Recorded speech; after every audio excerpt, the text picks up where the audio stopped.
A paz do Senhor Jesus, tudo bem com você?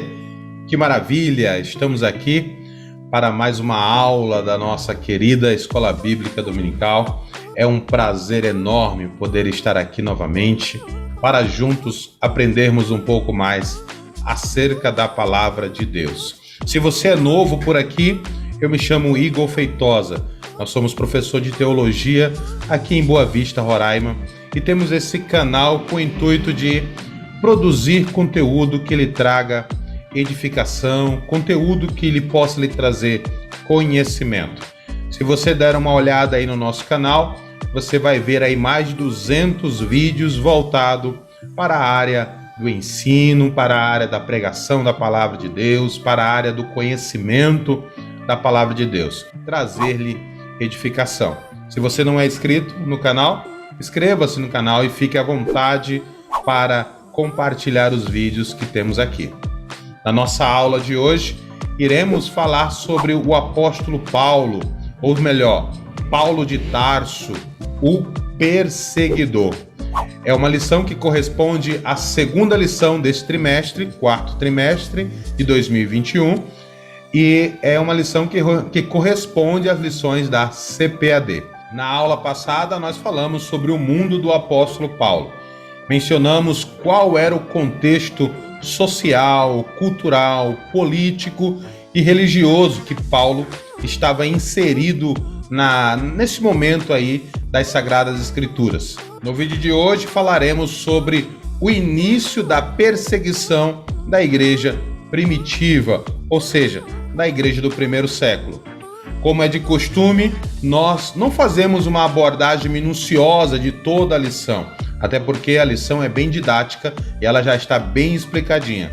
Nós temos o costume de trazer orientações pedagógicas para que você possa sanar tanto suas dúvidas quanto as dúvidas dos seus alunos na sua sala de aula.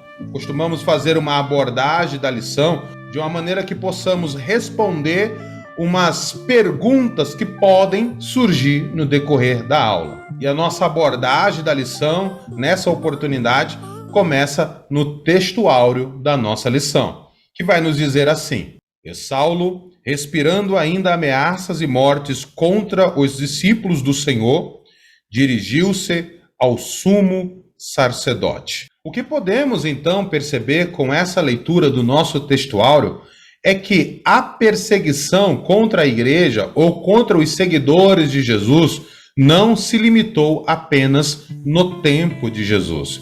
Isso mesmo. O que podemos perceber é que a perseguição que havia no tempo de Jesus contra Jesus também se estendeu aos seus discípulos, à sua igreja no primeiro século, após Jesus ter subido aos céus. Sempre foi intenção dos fariseus e dos saduceus perseguirem Jesus até matá-lo, porque eles queriam pegar Jesus em alguma palavra, ou até mesmo fazia algum trocadilho de palavras para querer pegá-lo em algum erro. Observe comigo um texto que se encontra em Lucas, capítulo de número 10, versículo de número 25. E eis que se levantou um certo doutor da lei, tentando-o, e dizendo: Mestre, que farei para herdar a vida eterna? Percebeu?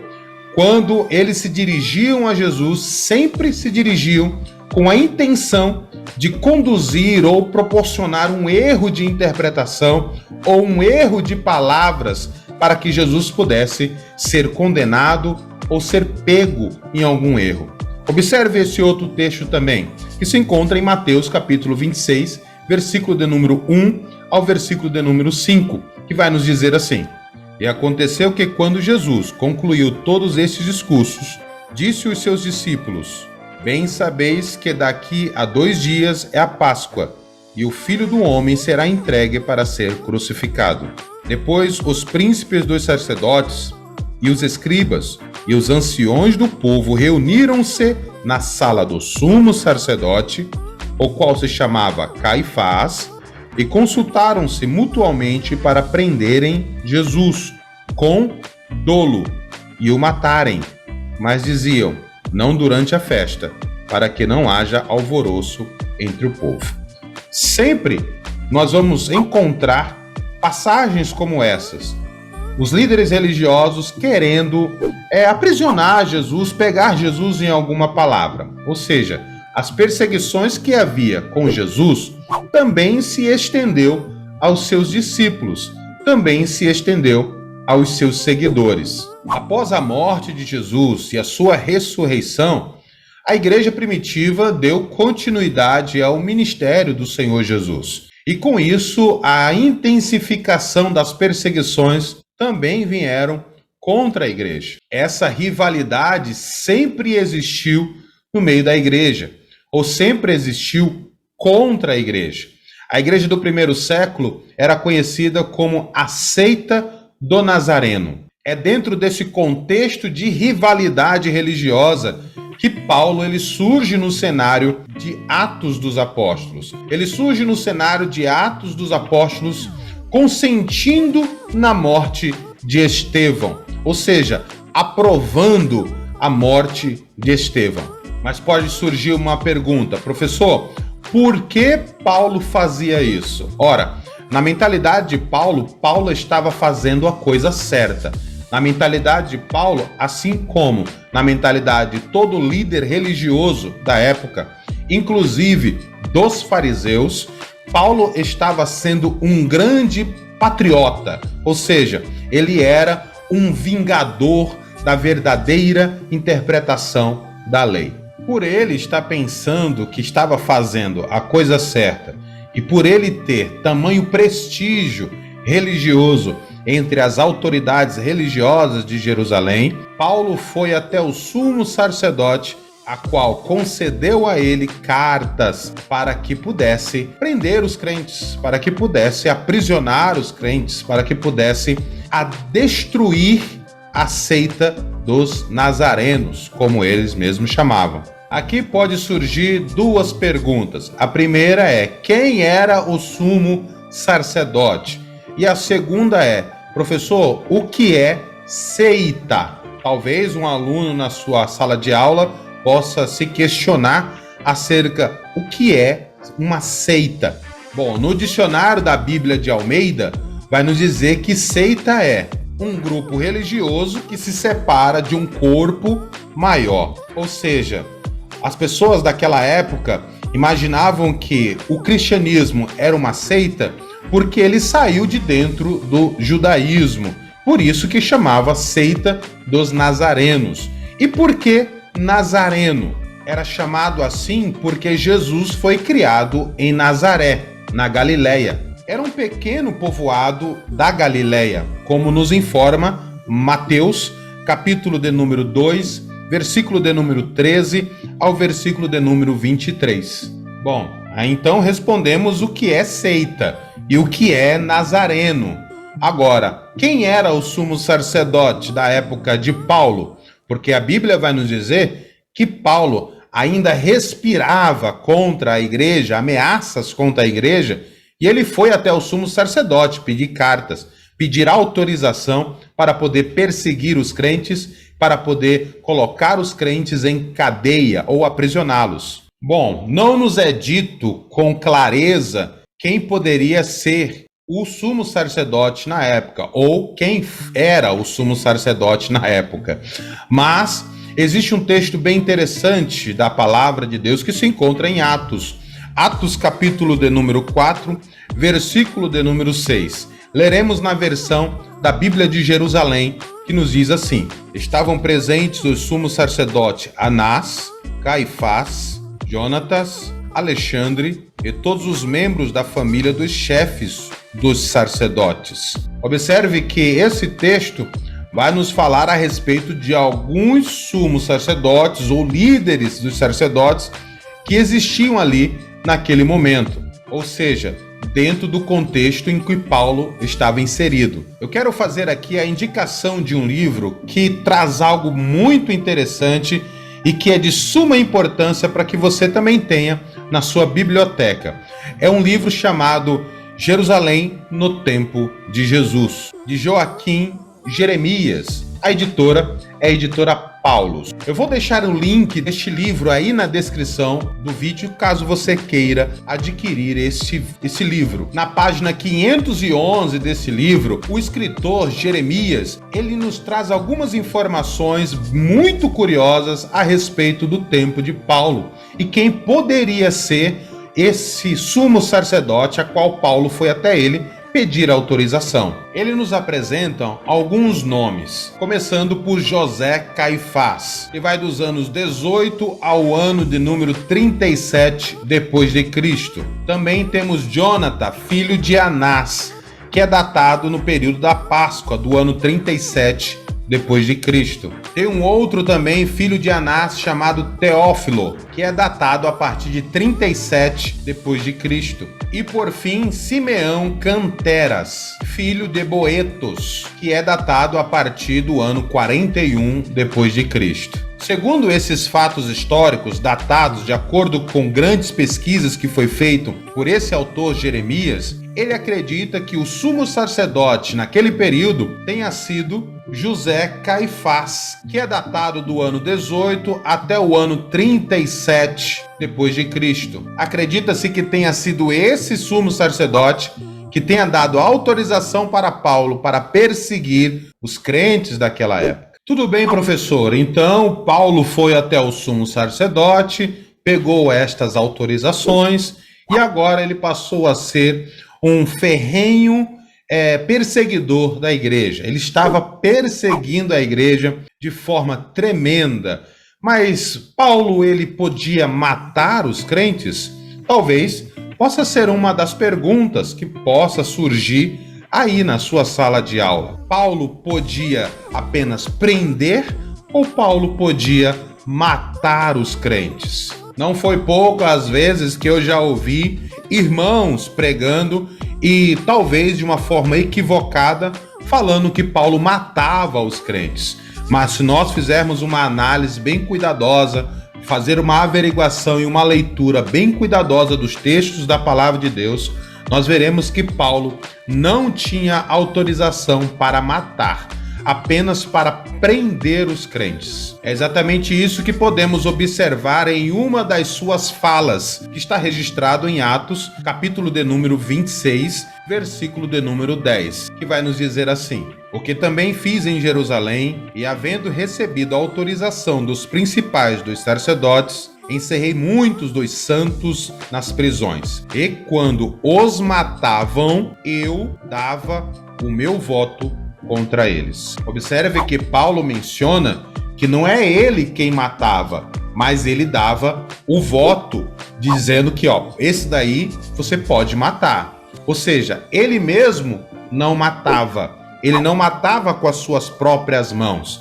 mas ele consentia na morte dos santos. Observe também que Paulo era um homem tão respeitado, um homem tão honrado, um homem tão considerado no meio religioso, que para ele matar ou para alguém matar um cristão, necessitava da consentimento do apóstolo Paulo. Paulo, ele era verdadeiramente o líder contra a igreja do primeiro século.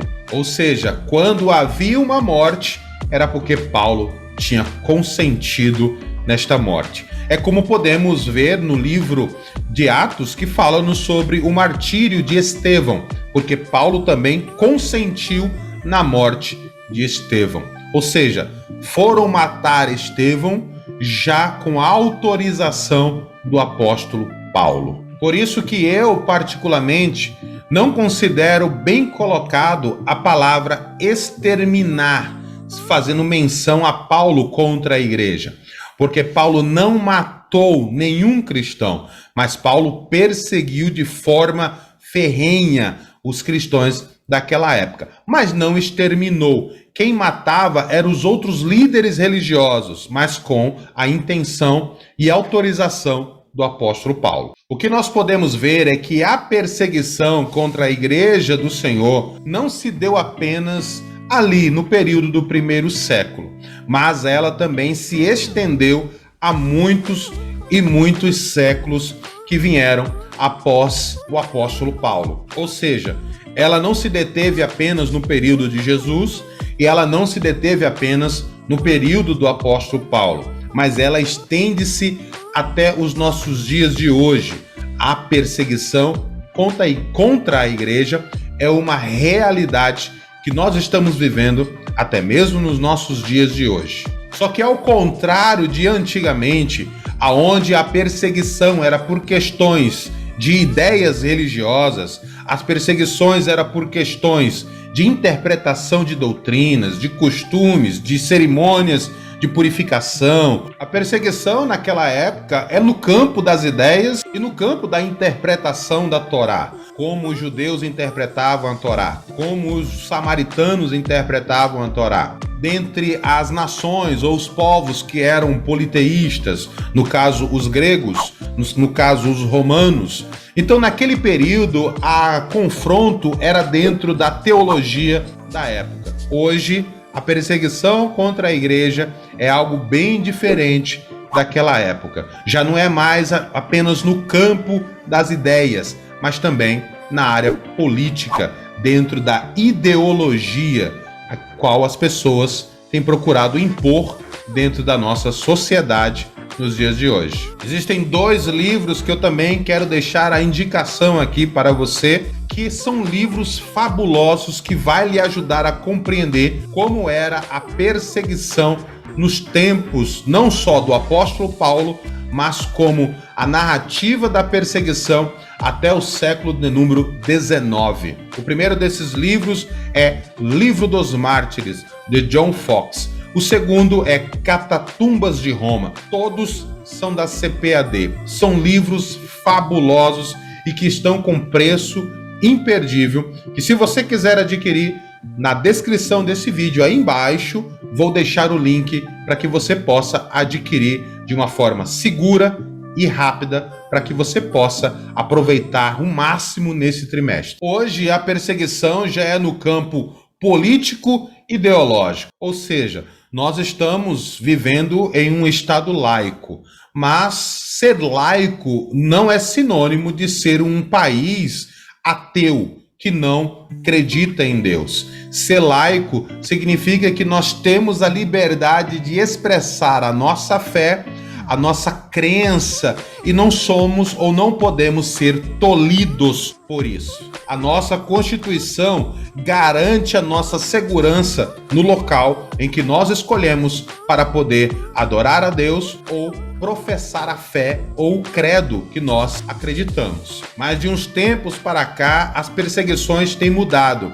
Já não se persegue mais dentro do campo de ideias no que se diz respeito a conceitos teológicos como era no tempo de Jesus, como era no tempo de Paulo. Hoje a guerra está na área política, na área ideológica, na área que estão fazendo leis contra a igreja, querendo desconstruir aquilo que foi construído dentro do nosso país. Não só dentro do nosso país, mas como aquilo que nós temos como verdade absoluta dentro da palavra de Deus, que é o conceito de família, é o conceito de homem, o conceito de mulher, o conceito de gênero, o conceito de escola secular, ou seja, a ideologia de hoje traz um conceito totalmente ao contrário daquilo que a nossa sociedade vive até os dias de hoje. Dentro das escolas